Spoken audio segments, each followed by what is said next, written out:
అలా భార్గవితో యోగా చేసుకున్న తర్వాత అనసూయ ఇంటికి వెళ్ళాను. అక్కడ ప్రియ ఉంది. ప్రియా, ఎక్కడికి వెళ్ళవు? భార్గవి గారి ఇంట్లో ఉన్నాను. ప్రియా, నీకోసం నేను వెతికాను తెలుసా? అలాగా, సరే, ప్రియా, అందరూ నీకోసం ఎదురు చూస్తున్నారు. పద అని వెళ్ళాను. అక్కడికి వెళ్ళేసరికి అందరూ బయట కూర్చున్నారు. వంశీ ఇంకా వాడి భార్య కూడా బయటే ఉంది. నేను ఆశ్చర్యంగా చూశాను. బయట ఉన్నారు ఏమిటి అని వెళ్ళి వంశీ పక్కన కూర్చున్నాను.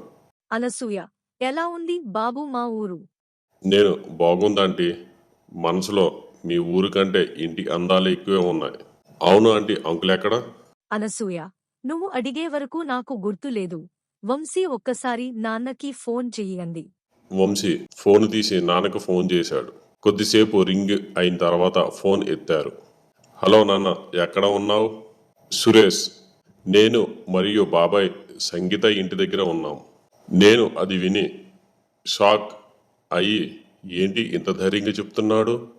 భార్గవితో యోగా చేస్తున్నప్పుడు అడగడం మర్చిపోయాను. ఇప్పుడైనా అనసూయకు అడిగి తెలుసుకోవాలి. వాళ్ళ ముగ్గురు కలిసి సంగీత ఇంట్లో యోగా ఎందుకు చేసుకుంటున్నారు? వంశీ ఫోన్లో, సరే నాన్న, నిన్ను అమ్మ తొందరగా రమ్మంది అని ఫోన్ పెట్టేశాడు. నేను వంశీ, నువ్వు ఏంటి బయట ఉన్నావు అడిగాను. అనసూయ, ఎప్పుడూ రూంలోనే ఉండమంటావా నాయనా? బయట ఎలాగూ చల్లగా ఉంది కదా అని సిగ్గుపడితే చెప్పింది. నేను లోపల ఎందుకైనా బయట కూడా కూర్చోవచ్చు కదా. లోపల ఎందుకు, బయట కూడా కూర్చోవచ్చు కదా. అనసూయ నవ్వుతూ, బయట కూర్చుంటే అందరూ చూసే అవకాశం ఎక్కువ కదా బాబూ. మానస, నువ్వు నిశ్శబ్దంగా ఉన్నావు, ఏమీ మాట్లాడటం లేదు. అనసూయ, బాబు అడుగుతుంటే ఏం మాట్లాడటం లేదు. మానస, ఏం మాట్లాడాలి చెప్పు సుమంత్. నువ్వు ఏం ఫీల్ కాకు, నేను జస్ట్ క్యాజువల్గా అడిగాను. మానస, ఏం పర్లేదు సుమంత్, మీ ఫ్రెండ్ పెళ్లి చేసుకున్నాడు, మీరు ఎప్పుడు పెళ్లి చేసుకుంటారు? మీలాంటి అందంగా ఉన్న అమ్మాయి ఉంటే చెప్పండి, పెళ్లి చేసుకుంటాను.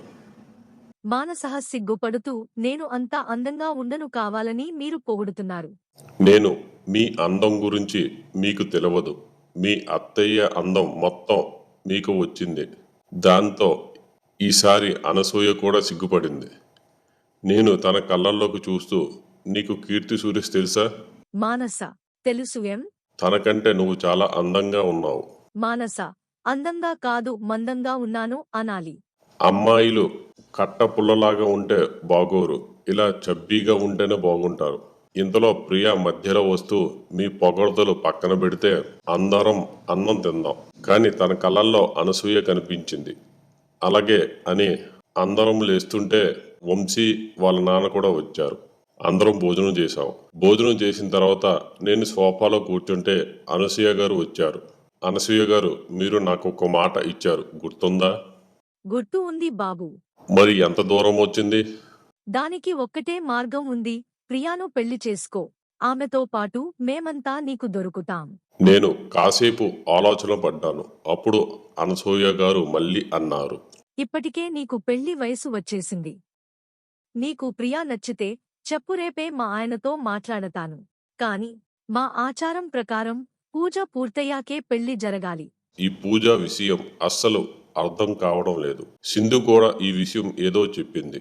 అసలు ఆ పూజ ఏంటి, వివరంగా చెప్పండి. నీకు ప్రియాతో పెళ్లి ఒప్పుకుంటేనే ఆ పూజ విషయాలన్నీ తెలుస్తాయి. నీకు ప్రియా నచ్చిందా? నాకు ప్రియ ఓకే, నేను పెళ్లి చేసుకుంటాను. మరి ప్రియకి ఇష్టమేనా? నాకు తెలిసి ప్రియాకు నీవంటే ఇష్టమే.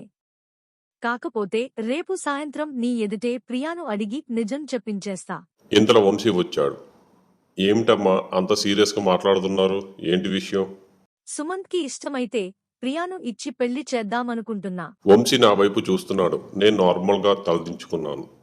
వంశీ, సుమంత్, ప్రియా చాలా మంచి అమ్మాయి, నిన్ను బాగా అర్థం చేసుకుంటుంది, పెళ్లి చేసుకో.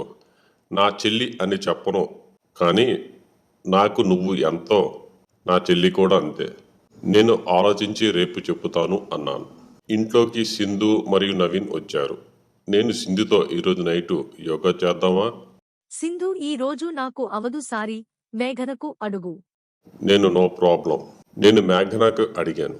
తను కూడా ఈరోజు అవ్వదు అని చెప్పింది. అనసూయ వచ్చి, బాబూ ఈరోజు భార్గవి మేడ మీదన పడుకోండి. నేను అలాగే అని మేడం మీదకి వెళ్ళాను. నేను మొబైల్తో గేమ్ ఆడుకుంటున్నాను. అంతలో వసంత భార్గవి ఇద్దరు వచ్చారు. నేను ఆశ్చర్యపోయాను. భార్గవి గారికి అడిగాను, ఏమిటండి ఈ టైంలో మీ ఇద్దరు వచ్చారు? భార్గవి నువ్వు యోగా బాగా నేర్పుతావు అని చెబితే వసంత కూడా తీసుకొచ్చారు. వసంత, నీకు ఎక్కడ అదృష్టం ఉంది. ఈరోజు ముగ్గురు కలిసి యోగా ప్రాక్టీస్ చేద్దాం. నేను ఓకే అన్నాను. మా ప్రాక్టీస్ అయిన తర్వాత భార్గవి కిందకి వెళ్ళిపోయింది. వసంత మాత్రం నా పక్కనే నిద్రలోకి జారుకుంది. నేను మాత్రం అలా నిద్రించలేకపోయాను. సాయంత్రం జరిగిన విషయాన్ని నా మనసులో తిరుగుతుంది. వీళ్ళు ముగ్గురు కలిసి ఎందుకు యోగా చేసుకుంటున్నారు అని ఆలోచిస్తుంది. రూమ్లో నుంచి బయటకు వచ్చి పక్కనే ఉన్న అనసూయ ఇంటి వైపు వెళ్ళాను. అనసూయ భార్గవి ఇల్లు రెండు పక్క పక్కనే ఉంటాయి. మేడ మీద ఉన్న చిన్న పిట్టగోడ దూకి అటువైపు వెళ్ళాను.